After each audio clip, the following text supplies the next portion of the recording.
નમસ્કાર મિત્રો, દેશ અને દુનિયાના સુપરફાસ્ટ સમાચારમાં તમારું સ્વાગત છે। આજની વિડીયોમાં વાત થશે 12થી 25 સપ્ટેમ્બરની વરસાદની આગાહી।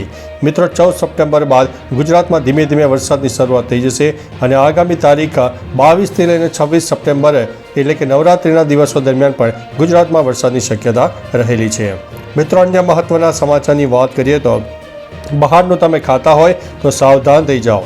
સુરતમાં 315 કિલો નકલી પનીર ઝડપાયું છે। ઝોન 1 એલસીબી પોલીસની ટીમે બાતમીના આધારે દરોડો પાડીને 315 કિલોગ્રામ શંકાસ્પદ નકલી પનીરનો જથ્થો જપ્ત કરી દીધો છે।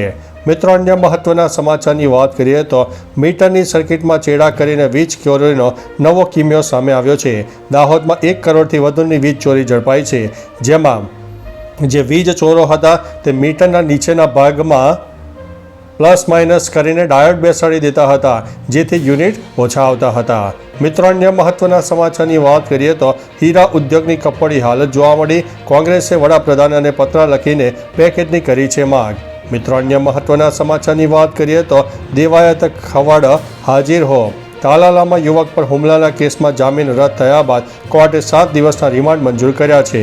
મિત્રો, અન્ય મહત્વના સમાચારની વાત કરીએ તો અમીબિકા એન્સેફાલિટીસથી કેરળમાં વધુ એક વ્યક્તિનું મોત થયું છે। 1 મહિનામાં 6 લોકોના મોત થયા હોવાના અહેવાલ સામે આવી રહ્યા છે। મિત્રો, અન્ય મહત્વના સમાચારની વાત કરીએ તો જીવતા બચવું મુશ્કેલ હતું। નેપાળથી પાછા ફરેલા મજૂરોની આપવીતી સામે આવી છે। નરક બની ગયો છે પાડોશી દેશ। મિત્રો, અન્ય મહત્વના સમાચારની વાત કરીએ તો આજે રાહુલ ગાંધી ફરીથી ગુજરાત આવશે। જૂનાગઢમાં શહેર અને જિલ્લા પ્રમુખોની પ્રશિક્ષણ શિબિરમાં હાજરી આપશે। 7 મહિનામાં 5મી વખત મુલાકાત સામે આવી છે।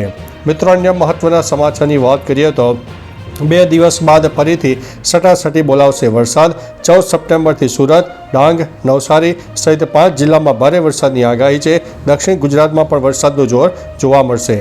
મિત્રો, અન્ય મહત્વના સમાચારની વાત કરીએ તો વળતરમાં પણ ખામીઓ જોવા મળી। એર ઇન્ડિયા દુર્ઘટનાના 92 દિવસ પછી ચૂકવાશે 207 મૃતકોના પરિજનોને 1 કરોડનું વળતર। પહેલાં 25 લાખ ચૂકવ્યું હતું। હજી 22 મૃતકોના દસ્તાવેજ વેરીફાઈ થવાના પણ બાકી છે। તો ચાલો મિત્રો, ફરીથી દેશ અને દુનિયાના સુપરફાસ્ટ સમાચાર લઈને મળતા રહીશું। ત્યાં સુધી અમને રજા આપશો। નમસ્તે।